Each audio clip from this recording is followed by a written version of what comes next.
नमस्कार. आम्ही times public स्कूलचे विद्यार्थिनी आज आपली भेट घेण्यासाठी आलेलो आहोत. भारताच्या आत्मनिर्भरतेच्या आणि परंपरेच्या प्रतीक उदगीर डाळ मिल इथे आम्ही भेट घेण्यासाठी आलेलो आहोत. डाळ मिल म्हणजे शेतकऱ्यांकडून कच्चा माल विकत घेणे व त्यावर प्रक्रिया करणे आणि अंतिम उत्पादन म्हणून ग्राहकांना विकणे हा आहे. मग आपण हे सर्व काम नीट व हिशोबात करतात त्याबद्दल आपले मनस्वी आभार.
नमस्कार सर, मला काही तुम्हाला प्रश्न विचारायचे.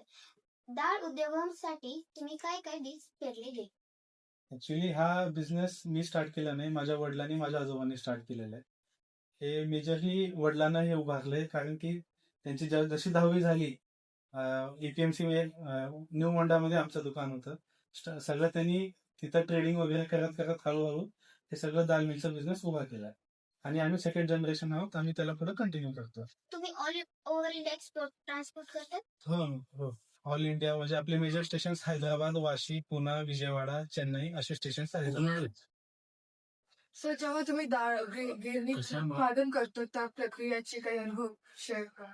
म्हणजे तुम्ही जे म्हणलं डाळ गिरणी करायचं, हे एकदम ट्रेडिशनल पद्धत झाली. म्हणजे हे जवळपास 10 वर्षाखालची पद्धती आहे.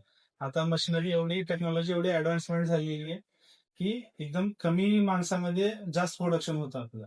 मेजरली कसं असतं, पूर्वीच्या काळामध्ये तुरीमध्ये खडे म्हणजे वेचत नव्हते, काडी सगळी पुढे येत होती.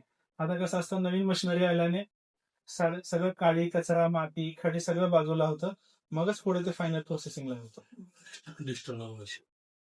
डाळ उद्योगासाठी तुमचा किती खर्च? हा डिपेंड करतो तुम्ही मशिनरी किती लावता, तुमची कॅपॅसिटी किती आहे. जर तुम्हाला जास्त कॅपॅसिटी आणि कमी लेबरमध्ये काम करायचं असेल तर जे तुम्ही आता जे प्लांट बघितला आपला, हा अशा प्लांट उभा करायला तुम्हाला ऍटलीस्ट 6 ते 7 कोटीचा खर्च येतो. तेच कमी जास्त लेबरमध्ये कमी कॅपॅसिटीचा म्हणलं तर त्याचा खर्च कमी येतो. डाळाचे जे उत्पादन असते ते उत्पादकता वाढवण्यासाठी तुम्ही कोणत्या कोणत्या पद्धती वापरता? ते जसं मी तुम्हाला आधी म्हणलं, ते आपलं सगळं मशिनरीवर डिपेंड आहे की तुम्ही मशिनरी किती कॅपॅसिटीच्या बसवता आणि कशा बसवता, त्याची प्लेसमेंट कशी असते, त्याच्या मशीन रॉ मटेरियल प्रोसेस झाल्यावर त्याला प्रॉपर ऍडिक्वेट स्टोरेज आहे का नाही. ऍडिक्वेट स्टोरेज नसले तर ऑटोमॅटिकली प्रोडक्शन कमी होणार. सर, तुम्ही कोणची डाळ तयार करता आणि बाजारात त्यांची मागणी काय आहे? ऍक्च्युली डाळ ही एक बेसिक नीड आहे ह्युमन बॉडीसाठी. जसं तुम्ही व्हेजिटेरियन असाल तर तुम्ही जर राईस घेतला तर तुम्हाला सोबत काही ना काही डाळ लागणारच आहे. तर ते डेली एसेन्शियल असतं. मग त्यामुळे त्याची डिमांड कधी संपेल असं होणारच नाही. आणि मेजरली आपण तूर डाळमध्ये प्रोडक्शन मध्ये हे आहे.